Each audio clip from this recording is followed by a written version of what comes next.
Let's go. Okay. We're an open wire. Ready in 5, 4, 3, 2.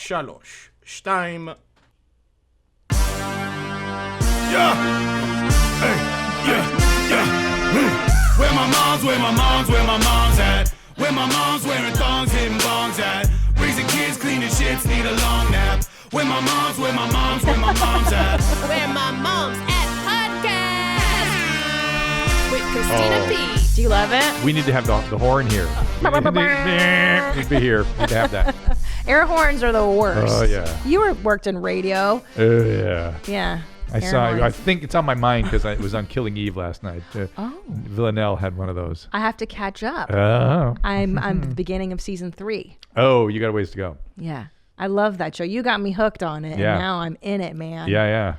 Stuff Anyway. goes down in season 3. Oh, I can't wait. So with me today is the fantastic Dr. Drew. Thank you so much for being here. Of course, a pleasure. We love you so much. I told you, and I will say it here in front of God and everybody, that when we gather together in this safe space, it's my only reprieve from the craziness of out there. I know. And how right? bad that feels out there and how good it feels in here. But that's a good thing. We've all found each other, and Yes. we have a great crew. And, and people listening to this show, too, you're a part of our crew. So good. Yes, Jeans. Yes, Jeans, mommies. So first of all, I want to thank women. You guys emailed me in some fantastic PMS recipes because I was eating up Nestle Toll House chocolate chip cookies last week. Bad idea. Yeah, boy. I ate like 5 at once. Apparently, peanut butter, bananas, and chocolate chips do the job. You That's just the better. mash them together. Carbohydrates are the enemy, everybody. They are the enemy. I They really know. are. You got to be very careful, especially in the time of COVID, because seed oils and carbohydrates may increase your risk of the complications of the COVID. Oh, Christ. Yeah, so Seed stay with olive oil, tallow, beef oil, beef fat, and butter. Okay, I'm doing that. What about coconut oil? Coconut's okay. Okay. But those 3 are the easy ones that, easy to use and available and best. I hear the vitamin D deficiency Vitamin is D a is thing. there's an association there, so take your vitamin D somewhere between 5 and 10,000 units a day. Hard to get vitamin D levels up. It's not as easy as you think, but still take that supplement. Because I do go out in the sun. I'm very into the sun. I feel like I have a deficiency. My doctor just prescribed me some. And You're taking them once a week or the once a a day? week.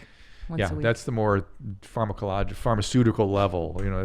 That's what that you will get an elevation of your vitamin D Let me level. ask you this, Drew. How do I manage my anxiety? I do my 10 milligrams of Lexapro a day. I'm not sure I want to take more pills and that stuff. Alcohol is going to make me fat. Weed is going to make me dumb And fat. and fat. What do I do? Run. Oh, boring. Boring. Exercise, sleep right, all that good stuff. That's it. I know. But sunlight is a key ingredient. Sunshine is helpful. Makes you've you got happy. that backyard there. You can take kids out there and get some sunshine. I'll do that. Speaking of backyard, so thank you, ladies. Also, thank you for your underwear suggestions. I'm always What? looking for good mom underwear. Let me tell you what I love. Cotton, breathable. Let your vagina breathe, as my mother used to say. Vagina. Vagina. You don't want rayon on your vagina, right? Because you get yeasties. Thank you, Mom. Isn't that right? Yes, that's true. You need cotton, full flavors. Not like a regular mom. I'm a cool mom. Cool mom. And I don't believe in thongs because I believe it pushes the bacteria from your rectum to your vagina. Oh, interesting. It's just like a little conduit. Very nice. I like Isn't that. it, though? Can just crawl right down that wire. It makes perfect sense to me. Right? Yeah. Yeah. And so thank you. And I got nothing some- wrong against the Yeah. thong, though. I mean, it's all good. It's sexually very appealing, but is putting rectum bacteria to your vagina. What kind of Vagina? your vagina? What kind of infection can you get from rectum to vagina? What do you get? Bacterial, vaginal, bacterial infection. Vaginosis? Bacterial vaginosis. BV. And urine infections too, right? Huh? If the E. Oh, coli is UTI. flying around there and something pushes up a little into the urethra, that's UTI. God, that's fun. It is. Those Good are times. really painful. Where my mom's at? Where they at? I got a UTI I used to wear in the 90s. Satin panties were very cool. And I feel like those are very conducive to giving me a few UTIs. In the So 90s. after 2 kids, are you more or less prone to those things? Less. I don't haven't had one in you forever. kind of tend to go one way or the other. Yeah. Interesting. I don't have any issues, thank God, except for a blasted vag, which we talked I would say about. you had a 3rd-degree tear. Yeah. Aside that from the look of it, the aesthetics of it, its functioning is fantastic. I'm yeah. very lucky. Yeah. Yeah, I don't have that stuff. Thank God. The Franken The Frankenveggie. I would like Nadav, Dr. Drew, your children are grown. Yes. I would like Nadav to put this picture up. Speaking of my pool and being outdoors, my son yesterday decided to throw an entire bowl of fruit into our pool. Yes, you act like you know that you're familiar. Oh, there is something infinitely appealing to the late childhood male about throwing shit in pools. I got in trouble when I was a kid because my cousin and I were in the backyard. We started throwing dirt clods at each other, and then we just started throwing it over the fence to the neighbor's yard, and then we heard plop. For about an hour, and didn't think anything of that we were hurting anything. Of course. We got in a lot of trouble. Yeah, of course. So there is something about that actually the psychoanalysts even have theories about this. Tell me. About males, using something to push something out into space and it having an effect at a distance. Somehow that's appealing to us. I liked throwing things in the air. I used to throw cans onto the freeway because my school was... Cause car accidents? Yes, it was terrible. Well, the first time I heard tires squealing, I was like, this is not a good idea. My elementary school was right there next to the freeway, 101. And so we would throw everything on the freeway. Oranges, and then, one time... can of something, and that was bad. To hit the cars, or to just to make things splat on the freeway? How fun would that be? Would you avoid the cars, or do you think about it? No, you don't care. You don't think about it. You don't think about it. You just want to throw something over a fence. It's good fun. Yeah. Well, you understand what your son's doing. Yeah. That's what he's doing. I mean, such a dick. And anyway. What is? I see a banana. I see an orange. We got a few great. That's not even all of it. Is that a grapefruit? 4. And did you see him do it? No.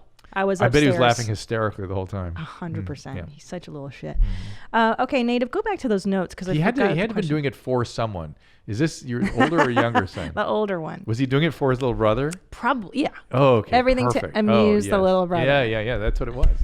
Do you understand? You understand I'm at work now? I do. I love it. Okay, good. I love it. So my older boy, I was going to ask you about this, is obsessed with beehole stuff. His or everybody? No, his. How old is he now? 4. So he's in love with mommy right now. He's in that phase where I'm his... mommy, can I sleep next to you? I love you. And I think he's resolving that whole thing that I'm his mommy, I'm not his love interest. Isn't that what that is? And then dad is mommy's love interest. Yeah, you can't think about it in those literal terms, right? No, because it's weird. Yeah. Well, no, because it's just not true. I mean, that's how Freud got in trouble. He was using sort of adult terminology to describe these sort of primitive kinds of feeling phenomenon. And people can't get their head around that. You're just talking about he's just resolving his attachments, let's say, and how he feels about these things, and who he identifies with, and who he wants to sort of fuse with, and who he wants to. And if he's fused with one, he's competing with the other, and sort of it's interesting. just resolve all that. Yeah. He's a little young to be doing that. Should happen. I mean, it may happen next year. Maybe because he has a brother, he's dealing with it. 4 doing that? Should more like 5, 6 is where that stuff starts. Oh, when really they start to get Is he almost into it. 5? No, he's a mid 4. He's a hard 4.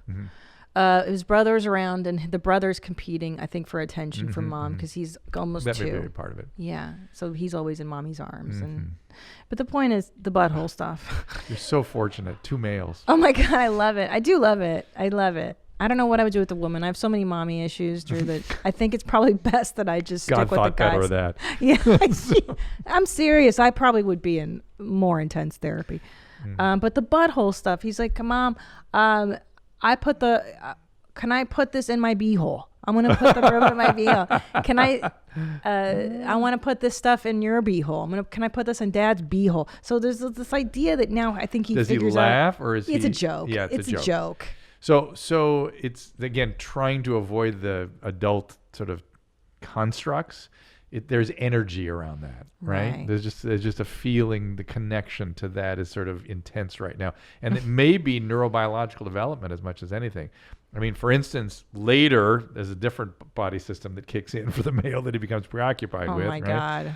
And like a lot of people don't know that first thing males do when they come out of coma, before they even wake up, they start touching and messing with their junk. Really? They're not really masturbating. It's just there's a bunch of energy there, and their body is just like, it's just that's just what happens. It's just what happens. That's hilarious. It's like waking comas. That's what men are doing. Fucking A. You guys are doomed. I'm surprised you're as productive as you are. Oh, it's a miracle that we didn't just sit around and rape all day, and instead you built things and stuff. Well, that's when we couldn't rape anymore. We started building. I think that's the thinking on that. Yeah, so Ellis is also couldn't rape and kill, so we started building. Yes, that's smart. It's good. That's Space sort of travel. sublimation. How about that? But yeah, sublimation. That's the healthiest form. Yeah. Right, is building stuff. So, but Ellis is also, he loves to put his hand in our butt cracks now, and he laughs. You know, he's menacing us. So it's Sure, this all isn't Tom fun. teaching him this. Well, I teach him too because I'm always like squeezing and we're inappropriate. Yeah, good. But it's fun. It's all man, fun. you guys. Oh, nothing. Huh? What? What? What are we doing? You're fine. He's fine. It's fine. He's loved. He's all loved. Okay, before I get into this too, I wanted to just get your opinion on something. I've been watching a Netflix shows. I love these teen shows on Netflix. It's how I find out what the kids are up to. Okay. Because I want to be in Did you tune. see, what was the one about the drug addict? What was that? Euphoria.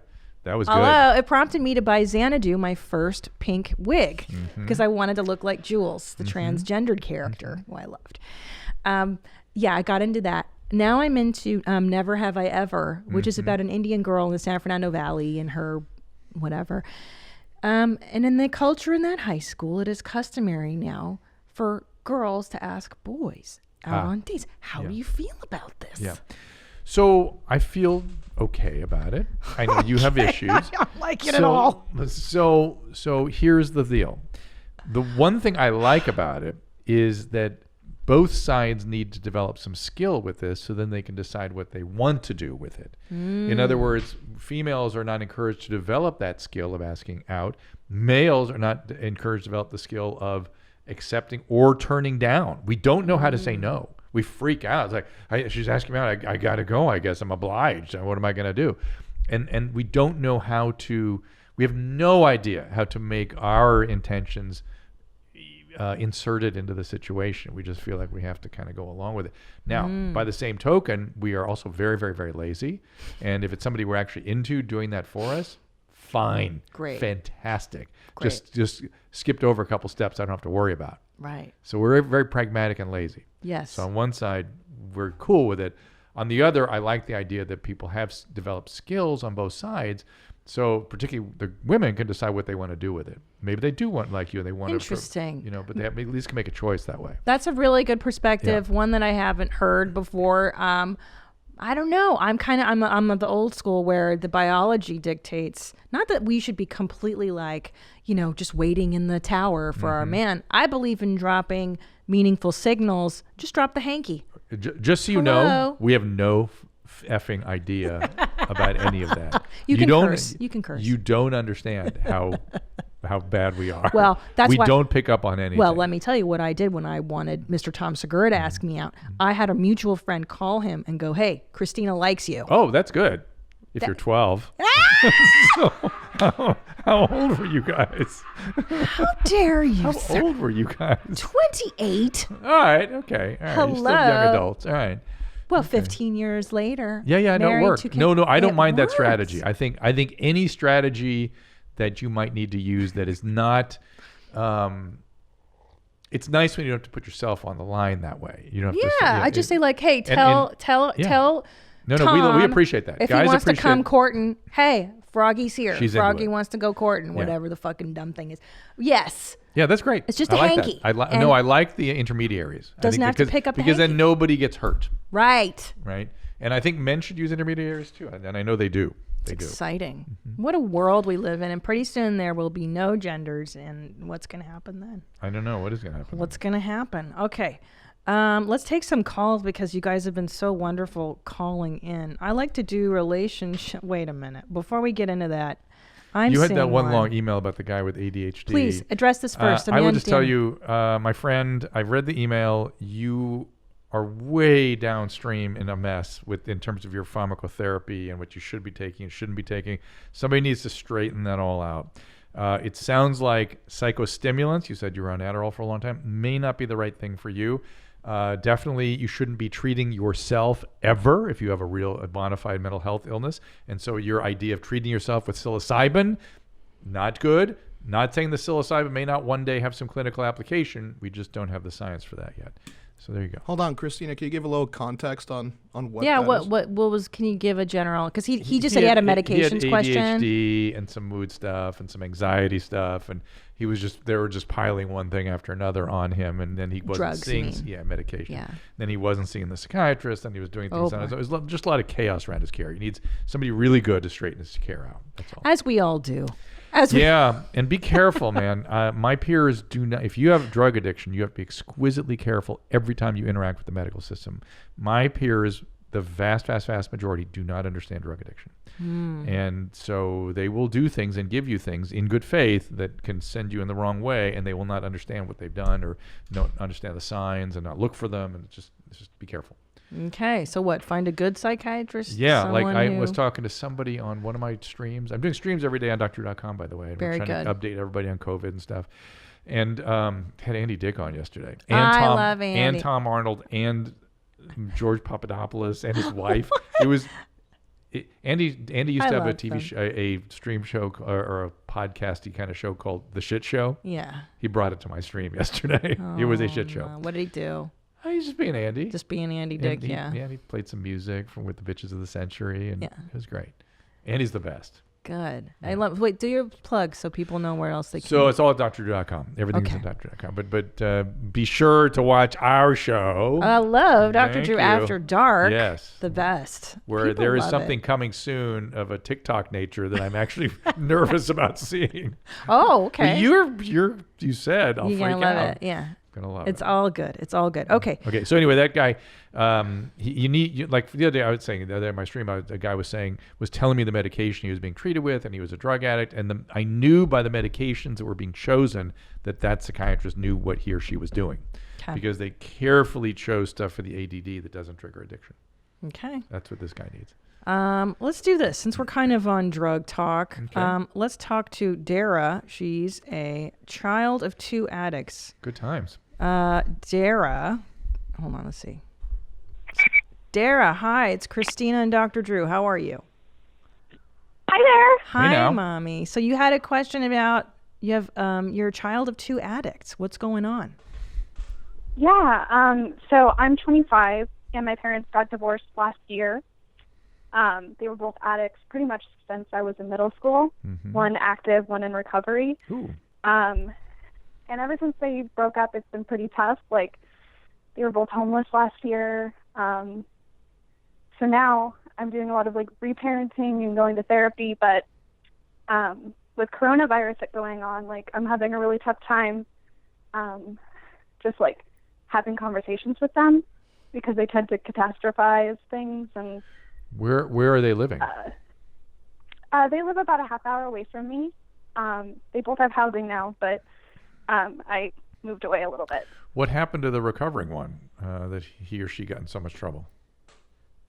My mom got clean probably my senior year of high school on her own.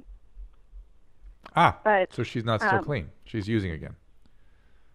not that she told me, but If she's an addict who is not in the program, who is now homeless, she is using. I can pretty much guarantee you. okay. But maybe she's recovering do again, you or maybe think- she's not using again. So hopefully not. But What would you advise a child in my situation to do then, or a young adult? you need to go to Al-Anon. You need to get a sponsor. And you need to go regularly. You can do it on Zoom meetings. You can you just got to start that process of gaining support about around what it is to have lived with addicts your whole life, and then how to manage them today, because every instinct you have will be problematic, and you need somebody there standing with you to help you do the difficult things that you need to do when you're dealing with them. Okay. Now, here's the other thing. Well, thank you, Dr. The other thing, look, you're very fragile. You should be fragile after all that you've been through. And so treat yourself right. Don't keep assuming that you can tolerate lots of stress or that you shouldn't feel a certain way. Of course you should be fragile with what you've been to. And the fact that you're rebuilding an emotional landscape in therapy is really, really good news. And it will work. But just be patient with yourself, okay? Thanks, Dr. Drew. Christina, Yes, love you. Thank you. Yes. Big fan of both of you. Yeah, I Mommy. love you, Dara. Take care of yourself first, okay? You're important. All right. Thank you. All Bye-bye. right, Jeans. Good luck. You can hear how fragile she is. you. I know. Let me drop her first before we start talking about her. I'm trying to hit drop. Just put. You can do that. I can do it. Yeah, I agree. And also interesting, she referred to herself as a child of two And addicts. you could hear almost childlike voice, Yes, right? and Because she should be arrested, and her development should be. She said it herself. I'm reparenting, and I'm coming up, and Yeah. but boy, I mean, you can't. It's you kind of go one of two ways. You're either super fragile and codependent, or you're super narcissistic and feelings don't matter. And you become a stand-up comedian. Career in comedy is one possible attempted solution. It never works. No, it never works. But, No. but yeah. I know, it's so, oh God, my heart goes out to these people. Okay. Do you want to know my secret for perfect looking foundation? And we all know how tricky it is to find the right foundation, right? Sometimes they're too cakey, and then it rests in the crevices of your face, and you look older and you look more tired. That's why I love the Luminous 4-in-1 airbrush system. It's a tiny little machine. It doesn't take up a lot of space in your bathroom. You can get, what I like to do is mix 2 different shades, right? Boom, boom, boom, so that you get just the right color, and you take the little brush, you spray it on, and you look so beautiful and natural. You actually use 10% less makeup, and it has a skin-loving Silk 4-in-1 formula that combines your moisturizer, your anti-aging serum, your concealer, and your foundation for flawless, younger looking coverage. You have to try this. I'm telling you, it is the future of foundation. So hold on. Let me tell you where the deal is at. Luminous Air has a limited time offer for you right now. Go to trysilk.com/WMMA to get 60% off your Luminous Silk 4-in-1 airbrush system. That's trysilk.com/WMMA. Get smoother, fuller, and more natural looking foundation coverage. Visit trysilk.com/WMMA today. Ladies and gentlemen, listen to your mother. I'm telling you the secret to a happy marriage. I've been with the same man for 15 years, and let me tell you why. AdamandEve.com. AdamandEve.com. You go to AdamandEve.com, and you can find toys for you, for your partner, for the both of you to use together. Maybe, you know what I like to do? I buy the Ringo's penis ring. Yes, Ringo's penis ring. I'm looking at it right now on their website. 924 positive reviews. My husband loves it. Try the womanizer. That's another thing. Maybe women, you're squeamish, you're not into buying traditional vibrators. This one stimulates just the outside. What? Try it out, man. Go to AdamandEve.com. Take advantage of this downtime that we're all having and choose almost any one item and get 50% off at AdamandEve.com with my code WMMA. And when you do, you'll also get 10 free boredom-busting gifts, including 6 spicy movies, a 3-piece bonus kit, and best of all, free shipping delivered discreetly right to your door. I know you're thinking, I have children, I have neighbors. I can't be ordering stuff from Adam and Eve. It doesn't matter. It comes in a nondescript brown box. Nobody's even going to know what's in there. Just remember to use my offer code WMMA. That's WMMA at checkout for this amazing deal. Adam and Eve has thousands of products to make you glad you're staying at home. Sex toys make being at home so enjoyable. In fact, shopping from home is more enjoyable when you're shopping for sex toys. Go to AdamandEve.com and use that offer code WMMA to get 50% off just about any item plus 10 free gifts. Use code WMMA at checkout. Try it out. Next up is Zach. What up, Zach? You have Dr. Drew and Christina here. Holy shit, that's crazy. Hi, Jeans. Hi. What you got? You got a question for us? Yo, Zach, turn off what's in the Yeah, background. what? Turn off your TV. CNN. I'm Yeah. sorry, we got Tiger Belly going in the background. Oh, that's awesome. You know, I got it. Nadav, you got to help me. I got to get on that show. Oh, of course. Sure. Yeah. Easy. Help book Easy. me We because got it. he's been avoiding me because he had a little relapsey stuff going on. And so, and I told him that was going to happen, and Yeah. yeah. All right. Anyway. Zach, what's up, homie? Mommy? Zach? Did we lose What? you? Zach, There you are. What's how's it up? going? Hi, Jeans. Okay, what was your question? I was going to ask you how you feel about hyphenated last names, in the sense of interesting. whether it's like comedy world, obviously that hits close to home for you, Yeah. or the science realm. So I'm a PhD student, Oh. and a lot of times women in the field will take a hyphenated last name. Yeah, And it's I'm interesting. highly respectful of Christina's it, a and traditionalist. just wanted to She see- comes from the deep background in Eastern Europe where they do things a certain way. Kind of, but so you come from the PhD world. You guys are Hyphenated last names. smart and progressive, right? Do you say what pronoun you are in your emails and stuff? I think I should start doing that, Yeah. honestly. Here's what I have a problem with hyphenated names. You know what my problem is? What do you want? Where does it stop? What does that mean? I mean, if you're First women want to do that, if then they're going to you're- vote. If then you they're have a daughter, Yeah. and it's Pazinski Segura, I is it know. going to be Pazinski Segura Smith, Pazinski Segura Smith Jones, Pazinski Smith Jones I know. Kashmutz? I mean, Kashmutz. I mean, what? How do we? Where do we stop that? The madness. So I think a way to solve that. You ready? Yeah. Is maybe use the middle name as the sort of the territory. Interesting. Yeah. And that's exactly what I did. So I'll tell you. So professionally, I was Przatsky for a million years. Then I got married. Tom and I are not a comedy duo, so it was weird if I took Segura as a stage name. Yeah. Now my stage name is the letter P because I got so frustrated with people. I mean, it's obviously a hard last name. Yeah. The point is, I put my Pajitsky is my middle name. Segura is my legal last name. And that's what my Bob wife is did your too. uncle. She did that, and so that to me that seems like an interesting way to do it. I mean, and then you can sort of make your choice in how you want to identify. Yeah, how identify. And then No, I mean you could say I know that you could Pajitsky be or yeah, Segura. right? And also it's kind of what the Latins do, isn't it? Like I think the Latin culture, you take the last name, you move it to the middle. It's something. just that the hyphenated thing just doesn't logically make sense because. Well, then you're going to hyphenate and hyphenate and hyphenate and hyphenate, hyphenate. Where do you stop?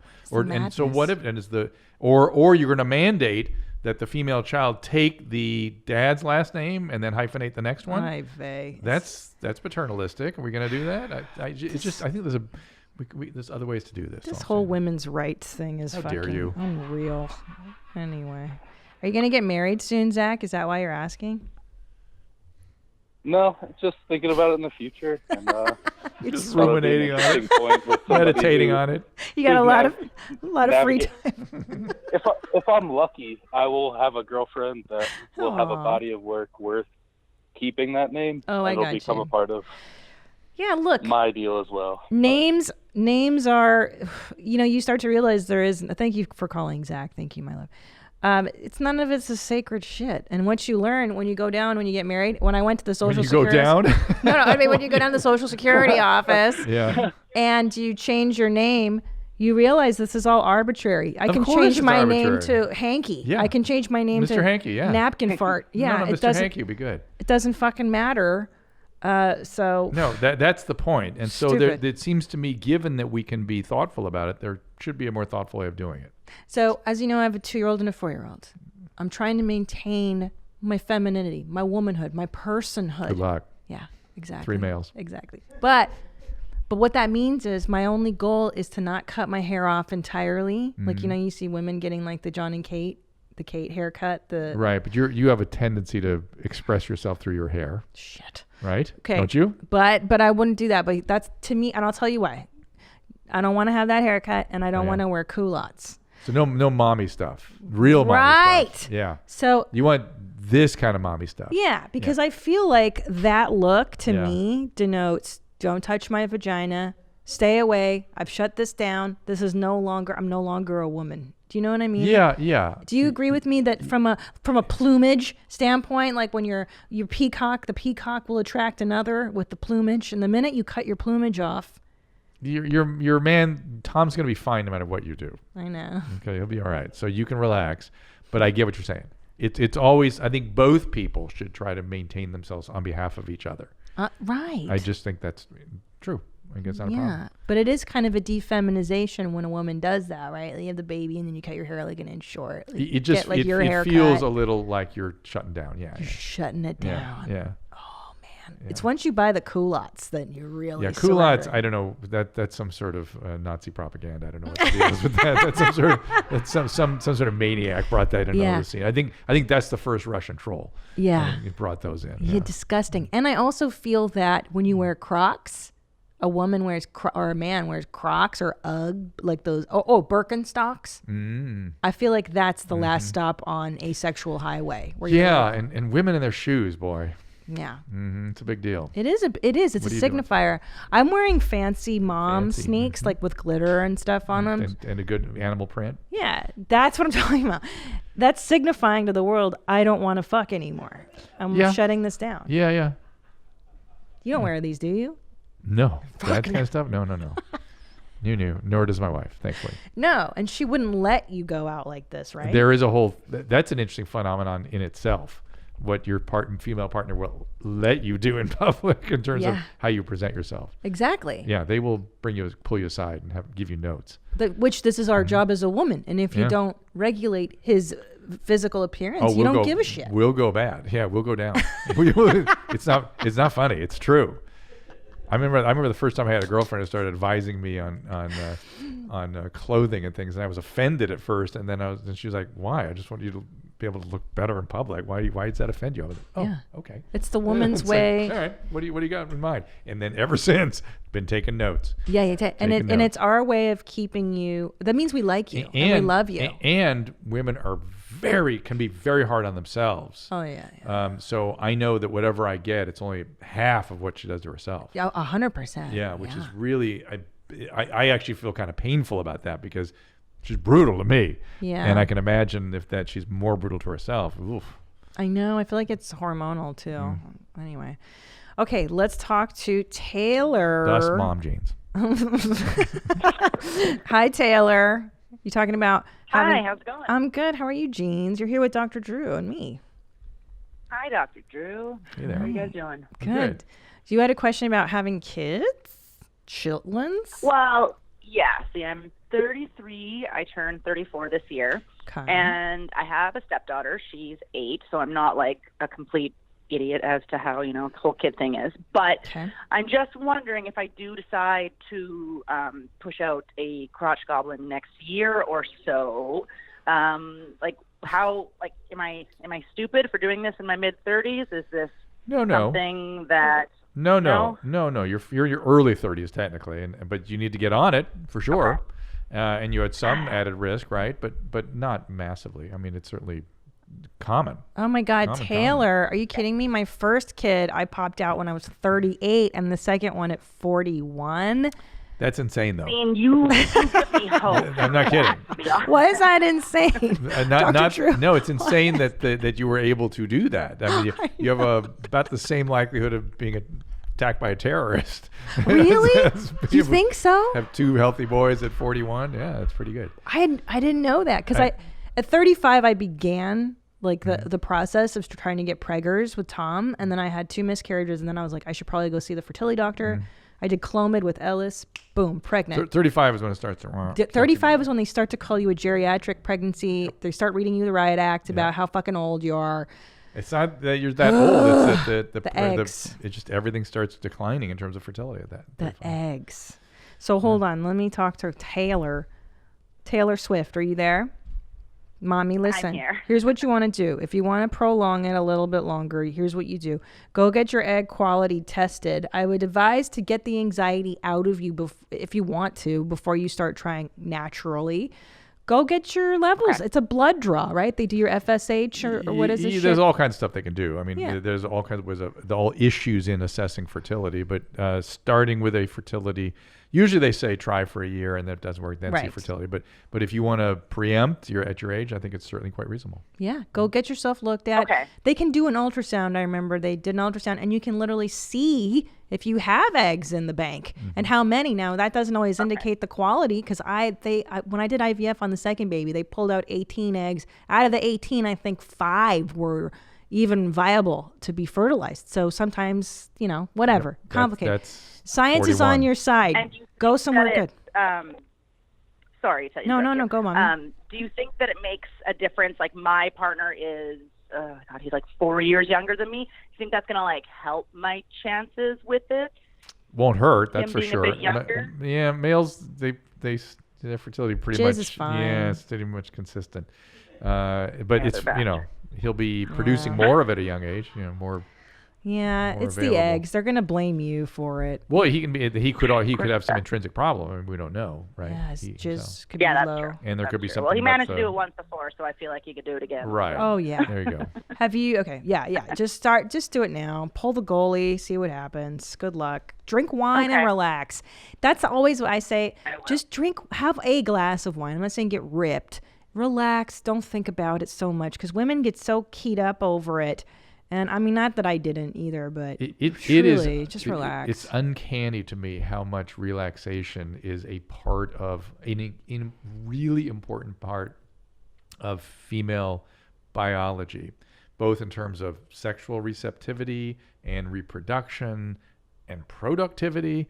Women have a whole system around relaxation. Yeah. And it goes with a phenomena that men don't have at all called receptivity, which is an estrogen-mediated phenomenon. Oh, tell me more about this. Well, receptivity, like, are you open to bringing in a male, kind of thing? Yes, quite literally into your body, yes, and his jizz and his DNA. We do not have receptivity as an experience at all, at all.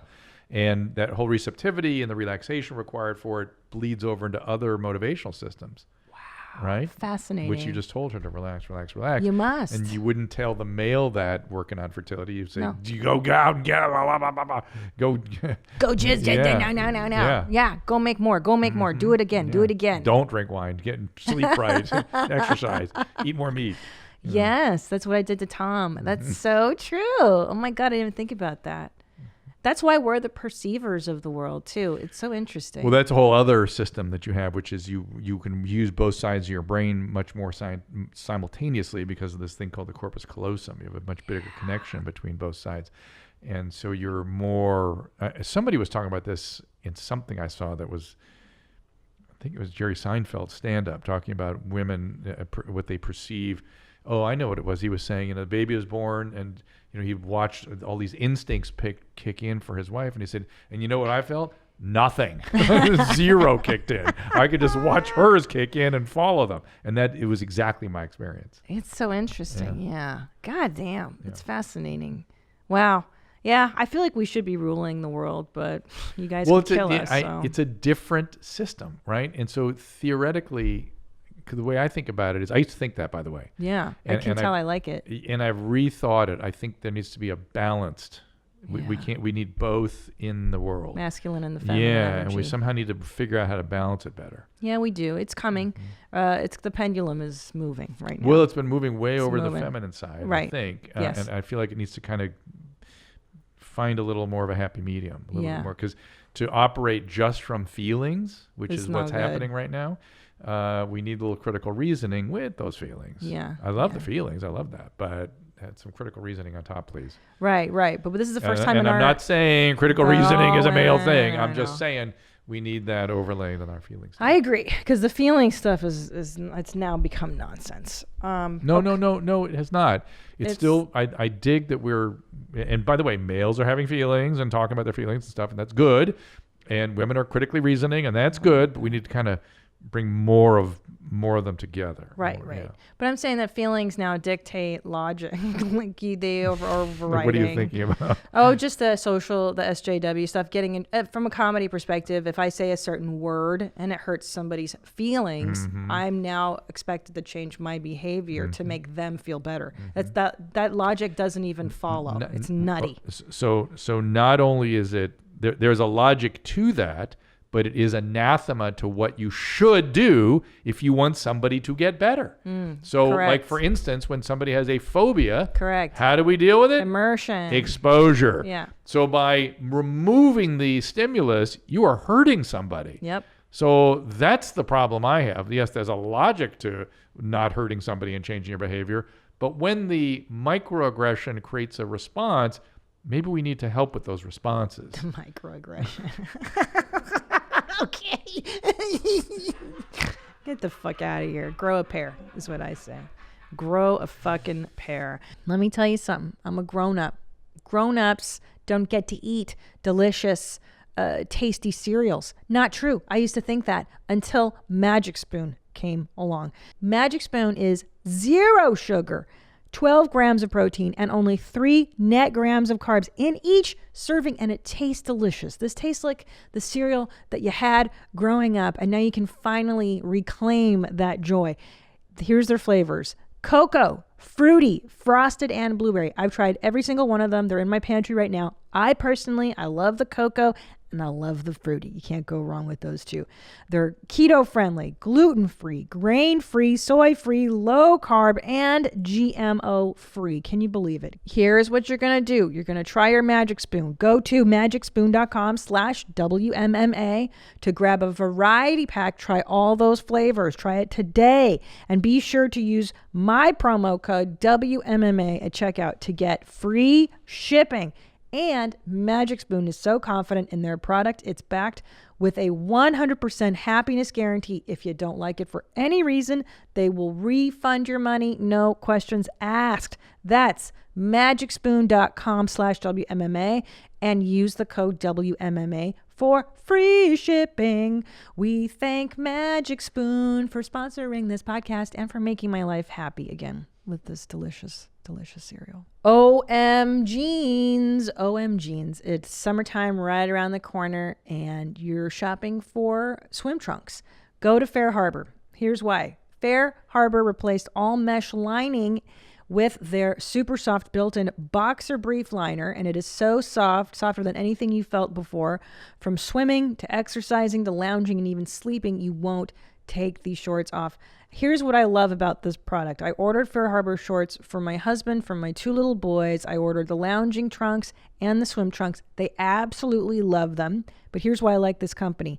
Fair Harbor shorts are made from recycled plastic bottles.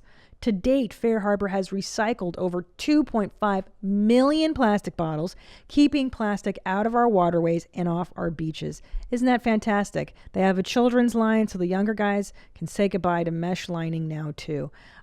Great product with a great cause. There's no reason not to try it. 20% off for everyone listening right now. Head over to fairharborclothing.com. Use my code MOM20 for 20% off. That's MOM20 and say goodbye to mesh lining forever. Fair Harbor. You're going to love this next call. This one really caught my eye. Caleb. I want you to have a t-shirt that's straight out of Budapest. Hey guys, how are you? Hold on a second. I must address this 1 second. 100%. I got to tell you something. This hardcore Eastern Blocker shit, it's still in. I know. I see it. I love it. But it's right. Because a lot of that stuff is fucking spot on. Okay? My parents survived, World War II, communism, because they were tough. Yeah. And these fucking crybabies, I can't stay indoors for 2 months. Like, give me a break, sweetheart. Yeah. You're not being bombed. Just fucking chill. Okay? It's interesting how many conversations I've had about the London Blitzkrieg during this whole thing, as compared to what we're dealing with. People start bringing it up, like hey man, right? Okay, all right, sorry, Caleb, my love, you've been stretching your penis. Oh, of course, as is the custom. Tell me about this. Seriously, the T-shirt and straight out of Budapest. I want that. I want Christina's face on it. Hold on, Caleb, you've been stretching your peener. What's going on? Yeah, I've been stretching my penis for a couple of weeks now, hoping to gain a little bit of length. So hold on. Hold on. Slow down. Slow down. So Christina, you're going to be a little freaked out by how much I know about this. Have you been jelqing or using weights? Jelqing. Okay. Who the fuck are you? Who are you? Did a show called Loveline for 30 years. Have you been jelqing? Oh, please explain. It's actually good. I'm glad you know a lot about this. So I have been jelqing, and after doing it for a bit, I noticed that there's like a vein at the base of my penis that's kind of starting to protrude, and it's painful when I'm having sex, or it hurts a lot when I'm having sex. So I just wanted to know if that's something I should have looked at. So describe, stop back. Let's take describe his jelqing. Yeah, what the fuck is jelqing? Describe your jelqing Caleb, procedure, please. It's what you think. Okay, It's what you so think I it is. Pretty much. Just the hold my penis at the base and just kind of gently kind of pull down. It's stretching repetitively, and I guess it just kind of stretches it out a little bit. This works a little bit, and the weights kind of work a little bit. And if you have back in the old day when they used to do penis enlargement surgeries, they'd break the ligament that holds the penis up, and then they would have them wear weights for a few weeks to pull it out to get to heal that way. Yeah, and people do use weights and things, and I don't know that it does much. I really don't. I was worried that it really just primarily stretching skin and not necessarily the cavernous bodies inside. And obviously you can irritate things and break veins and all the good stuff you're running into, and you can tear the ligaments. And it's just, it's just how much you packing here normally? About 6.5. Yeah, oh my God! So what are you doing this stuff to yourself? Something That's like fine. 80-90% of men fall in 6.5 and under. So that's. Can I tell you something? That is from all the dicks I've had. That's like the mean range, right? There was one. The outliers are 2 out of all the dicks. You've got the average, and then there was one small and one enormous cock. The rest are you. You're fine. In the an upcoming Dr. After Dark, we have a long conversation about this, interestingly. And the large one was not your perfect Peter. No, it wasn't. And actually, the large one, I wouldn't want to have it as a marriage peener because it would hurt. It would hurt. It's really not. It's not ideal. You don't want to have a grenade thrown in your vag every time you bone. Now, there's some women that really like that, and some women are not so much. Well, those women are sluts. Okay. Thank you so much, Caleb. So you're having strange pains in your peener is what you're saying. I'd lay off. Lay off the jelqing. You don't need it. I just... sex has become pretty painful, and I just wanted to know if I should get it looked at. I would, yes, for sure. Yeah, get it looked at. Yes. Can't hurt. It can't. You can never hurt. You can cause Peyronie's disease. You can acquire Peyronie's and get a curve and a scarring and all this stuff. So yes, by all means, go see it. Caleb, not this jelqing. You know, I have a great urologist you would love to have on this show, Ashley Winter. Oh, what's that her name? Ashley, did I get her name right? She's a female, really fun female. Great, talking about urologist. dicks. Yeah, and she'd be really good on this show. My husband would like that too. He loves talking about dicks. Sure, he loves dick talk. Okay, this next caller. Yeah, Ashley Winter. And Ashley Winter. We'll bring her on. G. Winter is. Oh, there she is. Yeah. So. Yeah. She's hot and she's fun, smart. Oh, she's great. And most of her day job is putting in penis implants. Oh my, that's cool. Are penis implants a popular thing? Do they really work? You'd be shocked at her. She really is smart. They should have been doing this for. She would have had more to say on that case. Sally, are you there? Hi, I'm here. Hi, thank you for holding. What's in the background? Can you make that quiet? Can you make that go away? Yeah. Sorry, I'm on my headphones and trying to work from home. And, God. The whole thing. Trying to be a mom and all that kind of fun stuff. What kind of work you doing? Is it better now? You're better, Mommy. What kind of work you doing? Better. Okay. I do oncology research. Oh, fantastic. Cancer. From home?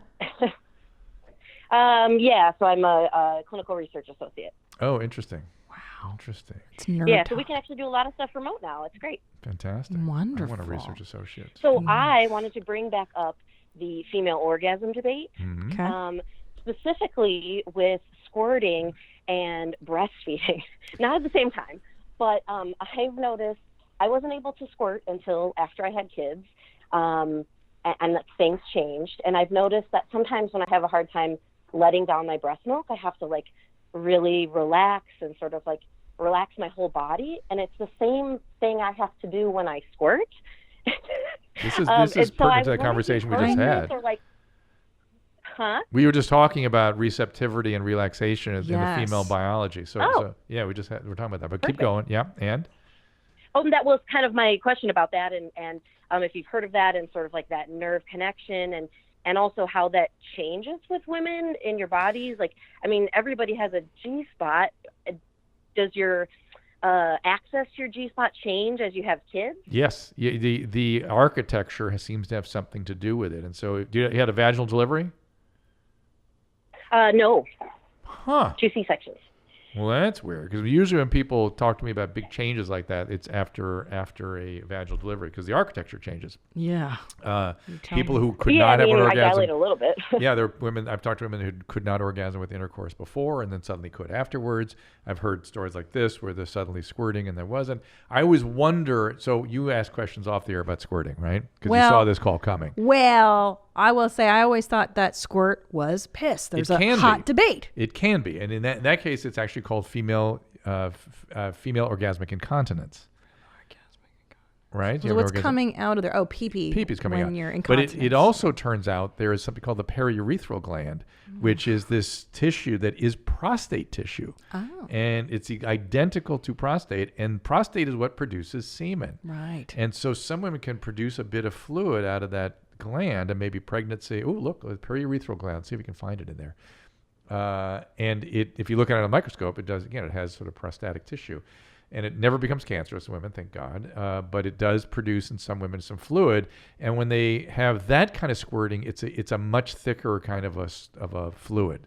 Right, much like seminal fluid, like seminal fluid. Ooh, oh my terminology. Goodness. Periurethral skeins. There it is. Wow.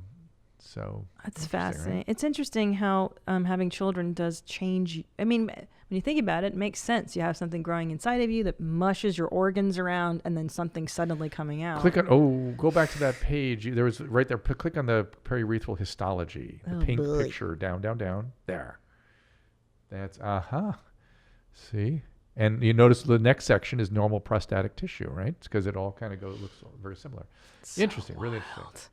Is that a periurethral So, prostate? Yes, Yeah. Sally, go ahead. Am I still on the call? Yes, yes, you are. my love. How much does that have to do with hormones and birth control? Because I was on birth control, basically my whole life until I had a baby. Same. And then after the baby, I wasn't on birth control anymore. And I was like, oh, I have a sex drive. And that's when I discovered I could squirt and do all these things. And so I wonder how much of that. Well, everything you've been talking. So everything you've been talking about has been estrogenic. All the relaxation, the breast, all of that is an estrogen-mediated phenomenon. And some women are much more sexually responsive when they're hyperestrogenized. Other women are all over the place. This is what screws men up like crazy. Some are much more sexually aroused when they're androgenized, and so progesterone can actually raise sex drive in some women, though most women it shuts it down. So most of the birth control pills that they prescribe these days are both. Well, primarily a very potent progesterone. That's the predominant therapeutic agent. Okay. And they don't warn you that it can affect your mood and your sleep and your sexual responsiveness and your orgasmic functioning. And I think it's terrible. And about 20% of women, it can be permanent. No. Yeah. Yeah. That hormone stuff is no joke, man. There's a guy named... method doesn't work. So. No, I know. No. There's a guy named... Andrew Goldstein in Washington, D.C. that does a whole bunch of research on this. I did several podcasts with him. If you go to drdrew.com and go to the Dr. Drew podcast, look, it's no longer behind a paywall. You can get all that stuff out, but look for Andrew Goldstein. He's a very interesting guy. So there you go. Interesting. All right. Stuff, right? Awesome. Thanks, Sally, and congratulations Thanks, on your squirting. I'm a big fan. Love you guys. Oh, Thank love you. Too. Thanks, Keep up Jeans. the good research, Jeans. I'm so happy she's squirting. It's pretty cool, right? Yeah. And men love that too. Like they love seeing. They love seeing evidence of what they've accomplished. Okay. They like seeing the building built. You see, they like seeing the bridge after they work on it for a while, and they like seeing the squirt after they've worked on you for a little while. It feels like they've done something. That's something tangible in the world. You understand how messed up men are? Do you understand? I get it. And it's funny. I was talking to my friend yesterday, and we were just talking about how sex in the marriage really just smooths everything over. If you can just bang your dude. Not in the marriage. That's how you manage a male. Yeah. That makes everything good. I've been saying this to my audience, that it's a sexual manipulation, but it's true. It's not manipulation. It's just pragmatic. It's just pragmatism. That I have to milk my bear every now and then. Otherwise, it's unmanageable. And if listen, and you watch our moods, watch what happened to us. We start getting irritable and picking fights and stuff. Yeah. And it's just the way it is. It's just So what you're saying is my stupid comedic theory is rooted in science. It's true. You know who Laura Schlesinger wrote a whole book about this called like The Care and Feeding of Husbands. I got to read it. And she essentially said, "What's the big? This is a pleasurable thing. Why do you withhold that from him? That why do they need it? They lose themselves. Yes. You can't stand." And the other part that you got to tune into. It is not strictly speaking a biological accumulation. We feel unloved. Yes. Because it's sort of like, hey, we picked you. Listen, God gave us this at 13. We've been managing it ever since, and we picked you to help us manage it, and you're abandoning me when it really hurts, and it really doesn't feel like you love me or care about me or are attending to me. And then by the same token, we experience love through this act too. So it's got a double edge. It's validation. It's doubly effective for us, right? Because you're saying, I do care, and I am helping you manage this thing, and you feel loved when we do it. So we're just like, fine. We're better. Yeah, and it's like the easiest thing you can do, and it makes everybody else happy. Yes. Just fucking put out, man. Yes. And it doesn't require, well, everybody's different with what the requirements we don't are. know. No, everyone's different. It's what that timing is. That's what I know. That's what I'm saying. Some women probably have to go through a lot more hoops than me, and maybe that's why they're like, I don't want to do this. Yeah, it can be hard to keep up. Do whatever. It can be difficult to keep up. Anyways, okay. So good times. Good times. Jordan, this one I'm not sure I understand. Jordan, are you there, mommy?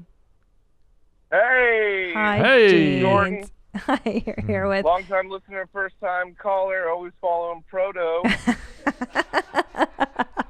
Yeah, Jeans. Yes, Jeans. High and tight. What you got going on? Hello. What's going on? Just feathering it? Well, I don't... How many aphorisms can we throw out? One guy. I got a TikTok video with like 30,000 views of a guy feathering it in an alley here in Indianapolis, just burning his hair off. Yeah, I think we played that on your mom's house. Oh, I need to see that on the on After Dark. It's so good. Absolutely. So what's going on with your girlfriend? You're obsessed with eggs? We've been... Yeah, well, everyone calls me Egg Yolk. That's my nickname. That's my graffiti name. I've been collecting eggs. I've been eating eggs my whole life. Egg yolk? Super obsessed with eggs. Perfectly normal, perfectly become natural. kind of sexual, and been with my girlfriend for a year now. There's a bit of an age difference, but she's just not into eggs like I am. She doesn't even eat eggs. Wait, what is the matter with her? I mean, my God. I don't Kind know. of weird pervert are you dealing with? Not into eggs. So, wait, what's the age difference? She's younger or older? I'm assuming older. Like 9 years younger than me. Younger. And where did like your 30, egg 25. Where did you first notice your egg preoccupation? What was it, like one Easter, or it sort of stuck, or? Yeah, I guess it was Easter, and I like that I could put things in plastic eggs. I've never put an egg in myself before you ask that. But before I asked that, I just started drawing eggs and like calling myself Egg Yolk, and then I don't know. I'd like to put an egg in someone, but they don't have coagulas, so. Cloacas. That's cloacas. It's the cloacas, yeah. That's where the eggs come out. He's been studying his biology. He's Bird holes. What kind of eggs are they? You're natural? Are you into brown, white, colored? What is it? You mean you paint them? I like the large brown ones. I'll eat any egg, but if we're talking in the bedroom, I mean, I guess like a plastic egg or some type of. I kind of get. I get that preoccupation with the plastic eggs that open up. There's something deeply gratifying about that. There's utility. It's colorful. It's fun. It goes deeper. I don't know what the hell that is, but I can remember as a kid being like fascinated by that too. Yeah, so. It contains. Yeah. Well, I don't want to whip out like an egg butt plug in the bedroom because there's got to be. I feel like there has to be some kind of consent to even possess it beforehand. Aren't all butt plugs sort of egg-like? Isn't that sort of the thing? Fuck, you're asking the wrong person. I don't know. I've never used one. But yeah, she's just not into eggs. Right. Well, that's the young lady you've chosen. So you're stuck with that, and maybe you. Oh, see, look, that looks like an egg on the left there. That's silver.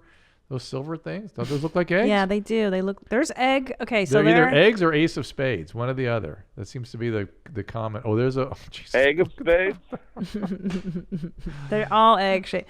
Wait, so you're asking if you should break up with her because she's not into eggs? Does she give you grief about it? No, I wouldn't break up with her. I love her. I mean, I'll just is it cheating if I have my eggs on the side? You're fine. If it goes farther. You're fine. You're fine. You're not cheating with eggs. No. Enjoy those eggs, yolk. Okay, Jordan. All right. All right, man. Thanks, Jordan. Well, thank you. I just wanted to say that I think Brett's a big R word and Tom rules, but thank you for taking my call. Oh, okay. Who's a big R word? Wait, Brett. Who's a big R word? Brett, the wrestler. Right? Oh, more coming. Wrestling sucks. Stay tuned. Wrestling sucks. Stay tuned. New chapter coming your way. My husband has a real talent for just pissing off large groups of people. I don't know. It's so funny. It's such it's just part of his makeup. Like we're laying in bed and I was as soon as it happens, the marching band goes off in his head. Good job. I mean, I accused him of that the other day. He went, yes, that's exactly what happens. Yeah. And so loves it. I don't have that myself. I don't have that either. I have the exact opposite. Yeah, where I I'm sort like, of I'm avoid. gonna get punished. Yeah, Someone's avoid gonna conflict. Yeah. Tom doesn't just fall at it; he brings it. What's he doing? I don't know. Maybe because he doesn't pick fights with me. Like we don't have a contentious thing and he needs that. And so that's where he takes this out. Is his dad like that? No, his mother's like that. Oh. It's a mom thing, I bet. They're very they like he to picks fight with her like crazy. Yeah, he likes to torture her too. Oh, I see. Better them than me. I don't care. Okay. Next one is Barry. Are you ready for that? Do you torture Susan? I don't think so. I hope no, not. You're sweet. I hope so. Does she torture you? That's sometimes. A yes. Yeah. No, not really. She's not like a. Well, she sometimes she becomes her father when she drinks. Starts yelling at the television. and if I get caught in that crossfire, that's yelling at the TV like sports, like news or anything, whatever's, but typically news, I'd say. Oh, like you stupid son of a bitch! What are you talking about? Yeah. Oh, okay. Don't you know? Yeah. And how does that? Do you laugh at it, or are you like? Oh, I think it's hysterical. But then sometimes it kind of moves off the television, so it's heading west, and that's when I get in the line of fire. Yeah, forget it. And then the if I really want to bring it on, I just start mentioning that. Man, remember your dad used to yell at the TV? Oh, and everybody loves to hear that they're just like their parent. Yes. Isn't that people's favorite thing? Mm-hmm. Oh my gosh. No, we'll bring it. Okay. Madison Reed. I love Madison Reed. Why? Because, listen, forever, us women, we've only had two options. Either you go to the salon and spend hours and hours and hours sitting there getting your hair done, which who's got that kind of time? Or you go to the pharmacy and you pick out a box of expectations, right? You put that color on your hair. It looks nothing like the box and you've just now destroyed your hair color. Madison Reed is fantastic. You go online, you take their quiz, and it's great because it's detailed, right? The quiz, it's like, do you want to cover your grays? What's your hair texture? Do you have fine hair? Do you have thick hair? Whatever. And they will send you a custom color mixed just for you. And it's, I think, such a wonderful, it's a game changer. It's color you can do at home, and you look as though you just stepped out of a salon. What makes Madison Reed's color unique is that it's crafted by master colorists who blend nuances of light, dark, cool, and warm tones to create over 55 gorgeous, multi-dimensional shades. Find your perfect shade at madison-reed.com. Where My Mom's At listeners get 10% off plus free shipping on their first color kit with code WMMA. That's code WMMA. madison-reed.com. All right, let's do this one. A barbecue berry. Oh, this is interesting. Like this one. Speaking of marriages and such. Okay. Barry, what's up, homie? Good afternoon, Mommy C. How are you? I'm good. You're here with Dr. Drew. You have a marital question. I do have a marital question, Dr. Drew. Big fan since way back in the day with you of Adam, of course. But married 24 years. Oh, good. Love my wife to death. We are best friends. Good. But about a month ago, found some shit on her phone where a guy that's been kind of working on her for a couple of years kind of started to kind of break down that wall. So, nothing happened between them. If anything had happened, if it had been so much as a kiss or any of that, then I'm down the road and gone. I thought that is what happened, but you know, as we talk a bit more, it's just more words than anything. And you know, we have found a counselor and all this COVID bullshit nonsense. Good. But just wanted to see if, you know, what our first appointment was last Wednesday for 2 hours. Fantastic session. First time I've ever been to counseling in my life. And, you know, according to this gentleman who's been doing it a long time, he feels like that with a lot of good communication and kind of breaking down some walls, that you can come out of it a bit stronger. So, that's true. You know, that is true. If you've got some advice or anything, well, man, I'm all ears. I listen to a lot of people, and if I didn't want to try and grow and become better, then I would be a giant hypocrite. Yeah. So the first thing they always make sure of is, are you committing to this thing? Are you guys in, or do you want to? Is this the end, and you're trying to figure out how to end it? They're used to seeing people in therapy that are at the end, right? Because that's usually when people wait, right? Until it's broken, and then so you're in early. It's good. There's something going on. You want to try to solve it. Did you find out sort of what the issue is? Say again. There was a beep right in the middle, Dr. Drew. Did I find out what? What the problem is? Where things are breaking down? Why it went down this path? You know, yes. You know, I'm good at being an asshole for sure. You know, my wife at one point, there was obviously some anger, but I was just crushed. My heart was just absolutely crushed. So there's something. I read. That's fine. Yeah, you moved from I'm an asshole to I was crushed. So there's something about your behavior that was pushing her away and whatever. So you guys are going to hopefully solve that. She felt like, you know, it's easy to take people for granted. So after 24 years, it's easy to go, you know what, she'll be here tomorrow, or I can do that later. Right. I can give her a better kiss. Okay. So you've got a lot of things. There's room to improve. Got it. Room to improve. Good for you. Do it. Stay with it. But the one piece of advice, change. So actually sustain the change. You see the change you need to make. Now you got to make it, then you got to sustain it. Sustaining it is the hardest part, so see if you can sustain it. But number two, be prepared for whatever comes. Be open to and encourage that from her. Like wherever we need to go with this, I'm willing to go. If it means making things better, it may be painful, but let's go where we got to go. Okay? Receptivity. Try to do the female position of receptivity as a male. Probably very difficult. We don't have it. We don't have that setting. We need estrogen. Yeah, but openness. We understand openness. Openness. But receptivity we don't get. Oh, okay, Barry. Well, good luck, Barry. You'll be all right. Sounds good. Sounds like a good situation. I trust that therapist. So God, that's got to be devastating. I haven't had that happen. Knock on something. That's because you like have a whole intelligence service watching your husband. I don't. You know, it's funny. You think I do, but it's really just me as the terrorist. Yeah. I don't even need to have surveillance. I see. Where are you going? What are you doing? Radar. Yeah. Yeah. What are you doing? Where are you going? Who's fucking Courtney or whatever? You know what I mean? What are you going to do right now? When are you coming back? I'm very on, you know, he doesn't disappear for 8 hours and whatever. Straight out of Budapest. Of course. Straight out of Budapest. What, Susan doesn't keep tabs on you? What are you doing? A little bit, yeah. Yeah. Not bad. Not she like you. She doesn't need to. You're not like. Right. I don't like. You're not that guy, man. No. You're a good dude. I just don't like I wouldn't want the headache of cheating. It sounds like a freaking sounds like nightmare. Awful, yeah. The lies and then have to. It sounds like a lot of work. I know. What?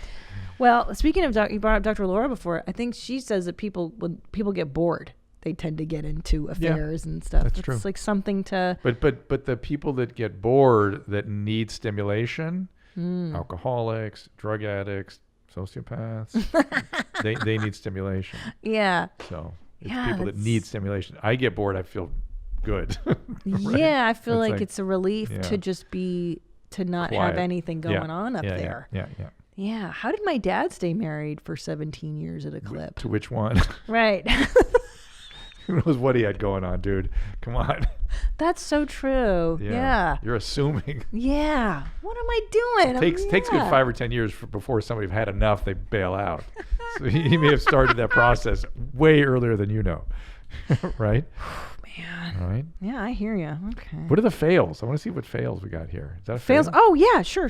I love it. You're so funny. You're like, all right, enough people stuff. Two fails. Let's see what the fuck is going on here. Mom fails. All right, let's do we have any audio ones? We do. Or a video. Let's do video. Uh-oh. These are fun. Uh-oh. Now it's time for a round of mom fails. What's she? Uh-oh. Uh-oh. Leave it. With her bra? Oh, is that your necklace? That's so cute. It's her backpack. Oh, wow. Yep. So That's those a cool necklace. For those of you just listening, this little toddler girl, adorable little girl, has her mommy's bra on and is putting it on her head, around her neck. This is funny.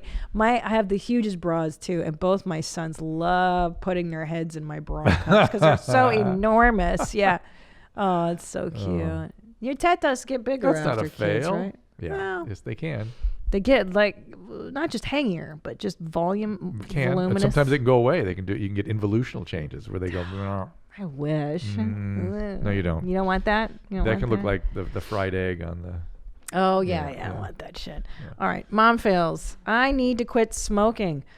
Probably just my most recent but incriminating mom fail to date. It's the day after Mother's Day and it's early in the morning. I'm chilling in my bed, pretending to be asleep because I'm not quite ready to start the day. My 3-year-old daughter runs in and is trying to get me up. I make the lame excuse that I need my medicine because I don't feel good. So I jokingly tell her to go to get my medicine for me. In all honesty, I thought she was going to grab a bottle of Advil or maybe something innocent. How old is she? A 3-year-old. That's what you want to do with a 3-year-old. Have them handling medication. That's fail. Well, we'll see what but instead my boyfriend caught her outside in the backyard trying to pick up an old cigarette from my ashtray. So apart from my awful habit that my poor child knows about, she also believes my cigarettes are my quote medicine. I need to quit smoking. Yes, you do. Love you. Keep it high. But I think Alexis. your child is very insightful. Yeah, that's mommy's medicine. I know. I had a friend one time. I was over at her house, and she was like, "Bring mommy some juice," and the kid brought like a glass of wine. Perfect. To mom. I was Perfect. Like, I'm not sure you think kids wanna. don't know what's going on? Like a 2-year-old could do that. Kids know. Wait, you're saying that's not a good thing to train your kid to bring Kids you a know. beer? Yeah, that's terrible. So, what do you recommend for this lady to quit smoking? Stop smoking. There's medication that can help right now. Chantix. Chantix I've works seen really those well, certain commercials. percentage of the time. You can try nicotine replacement. You know, the only thing I will tell you about nicotine replacement, the gum, the patches, all that stuff, is typically people don't use enough. You got to use a lot, and the first 2 weeks is when people are more likely to relapse. If you can get those first 2 weeks done, and if you end up addicted, say, to nicotine gum, who cares? Right. Nicotine doesn't hurt you. It's the tobacco that hurts you.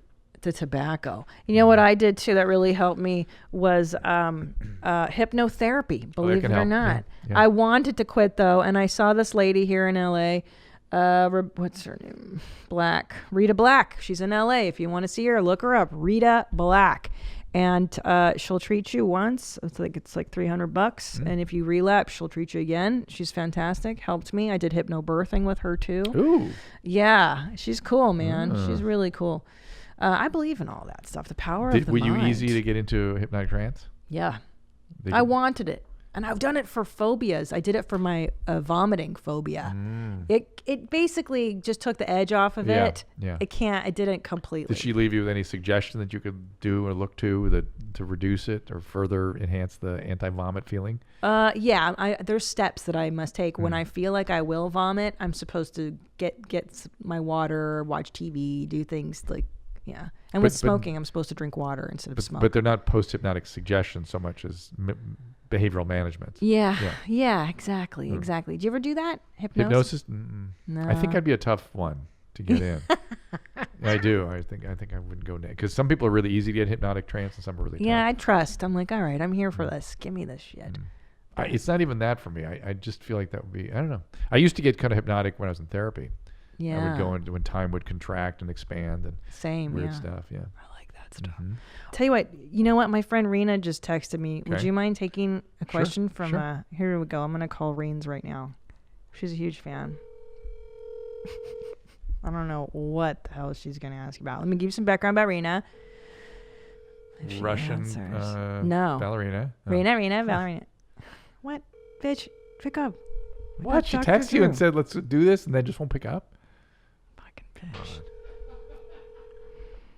Let me dial it, and then my phone will, my name will. Let me call her, and then my name will come up on her phone.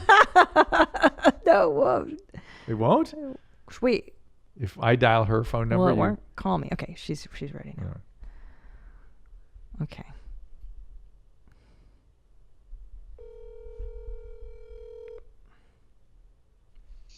Hello. What up, Reens? It's Steens. Hello. I have Dr. Drew right here for you. You're on mic. You're on mic. You're on the show. Here, Drew, talk to her. Okay. How's it going, Dr. Drew? I'm good, Rena. What's up? You know, trying to survive. I know. So, I'm just wondering if, and I'm hoping this is a judgment-free zone. Yes. That nobody's going to call the cops on me, or try to. I'm a mandated reporter, so I cannot make that promise. Okay. But let's see. I'm just wondering. I'm just realizing during this whole quarantine how I'm just not really liking my kids, like, at all. Like, I'm just realizing that, I don't know, like, I'm having kind of like a visceral reaction every time my almost 8-year-old says anything. That I'm just always annoyed, and just nothing he says is interesting, or I just don't have that, feeling of, like, affection and cuddliness that I did before this whole thing. Right. It's too much time It's a together. little bit, and I'm not sure what it is. Like, I'm just kind of well, like, one of the, why am I at this level? Are you getting depressed right now too? Are you feeling depressed? I mean, we all have our own. It's kind of funny, but it sounds pretty LA. But both my husband, myself, and my son, we all have our own Zoom therapist sessions. Good. So we're at least trying to work on our mental health. Good. And we're trying to do things, but having to work a full-time job, my husband working a full-time job. I also have a 2-year-old, and having to, homeschool a 7-year-old that doesn't really want to be homeschooled. Oof. I don't know. I'm just like, I don't know what something's going to give. Yeah, I get it. But it does sound like there's real depression that may need more than just therapy, but something to kind of think about. But one of the great surprises that many parents and most women experience is they go through some phase at some time, typically, where they want to kill their kids, and they don't like them. So then it's not like it's not like abnormal for me. I mean, I don't know if I want to murder them. No, I'm giving the worst case scenario, but okay. It's to not be happy. In fact, the nadir of happiness is around age 8. Oh, typically, yeah. People where they're stressful, they're difficult. And the crazy thing, the really interesting thing, I was talking to a psychologist about this a couple of days ago on my own podcast, that we in spite of knowing that most child rearing is a very unhappy experience and stressful and difficult, humans still do it. Yeah. And it has its rewards that are far beyond feeling good about everything all the time. There's much more reward in creating another productive adult and pushing them into the world and feeling good about them and loving them all. There's a lot to it, but it doesn't mean you're going to be happy and love them at every minute of every day. And I do get the sense, though, in your case, that this may be more a symptom of a mood thing than you know, and that may be why you're so intolerant and having a lot of irritability and stuff like that. So what should I do? Because my therapist suggested like taking time for myself. And I go on a solo bike ride every evening. But I live near LAX, and every time I see the planes take off, I'm kind of like, I wonder if anybody will notice. So I just get on a plane and come back. Yeah. Maybe nobody will care. Right. So that's a mood thing. Yeah. I'm just wondering, I'm trying different, and a lot of it is we are all depressed right now. We are all depressed. We can't see the future. We can't do our normal activities. We are super stressed. What I would ask your therapist is, do you think I'm doing okay with this? Do I need to do some medication or anything? Or is there something more I need to be doing? Or is there something else that we're that I'm still having a lot of symptoms that I might want to do? Just ask her. Yep. Real medication or like medication like Christina's medication. Girl, I took 10 milligrams of Lexapro. You gotta get your Lexapro on. And okay, so not like like marijuana or anything. No, listen. Why would we do something that has no scientific basis to it? No, and you're gonna get fatter and dumber smoking dope every night. And same with alcohol, you're gonna get fatter and you're killing brain cells. Ask her to refer you to a psychiatrist and get some Lexapro, whatever. If she feels you need it. If she feels you need it. Yeah. Okay. Yeah, and take a fucking break. Isn't that the commercial or something? Parenting. You need to take a fucking break. She's trying, but then she wants to go get on a plane. I know. I'm trying and I'm drowning and it's like you are.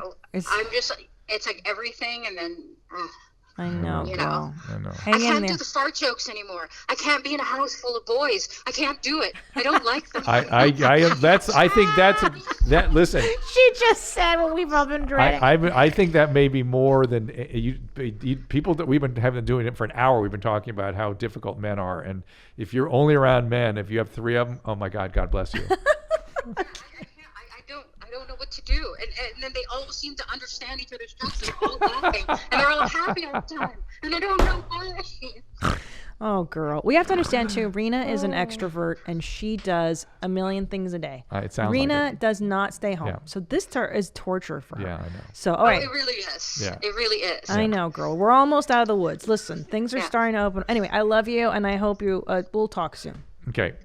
Bye, Miss Reins. Nice to meet you. Bye. Yeah, because I always feel bad for people. Well, that it's are interesting how doers. a lot of people miss symptoms of depression. Oh, because they're protean. They're not just I'm sad and I'm crying. They can be irritability. They can be lack of tolerance of things, lack of enjoyment in things that used to be enjoyable. And if that's going on and on and on, sometimes you want to break that with something. Well, because I just did an episode of Ryan Sickler's show, The Honeydew. We talked about postpartum depression. And I was like, when you're going insane, you don't really know it until you. Right. And he's like, no, I don't. Didn't you? And then he's like, didn't you ever read about the symptoms for postpartum? And I go, yeah, but. It's so generic, and it's generic. It's like, are you anxious and depressed? Yeah, motherfucker. I've been anxious and depressed my whole fucking life because I'm a stand-up comic and I was goth. What do you think? Look at my stupid family. Yeah, I'm fucking anxious. So, I don't know. Anyways, I love you so much. I'm so glad you came to do this. I feel better. See, this is always like a respite for me from COVID. Yeah, I know. Yeah. Let's go eat our feelings. What are we going to eat for lunch? I don't know, but you guys make sure you do that every time I come. I love it. I ate a whole chicken one time when I came here. Yeah. No, I'm good. Actually. All right. I love you. Okay. Love you too. Until next time. Dr. Drew After Dark. Don't forget us on that. That's right. Dr. Drew After Dark. Check out all our stuff. drdrew.com. Yeah, everything's there. Your Mom's House podcast. It's all there. Everything's everywhere. All right. Until next time, stay cool, moms. Bye, meows. Bye-bye. Where my mom's at? Where my mom's wearing thongs, hitting bongs at? Raising kids, cleaning shits, need a long nap. Where my mom's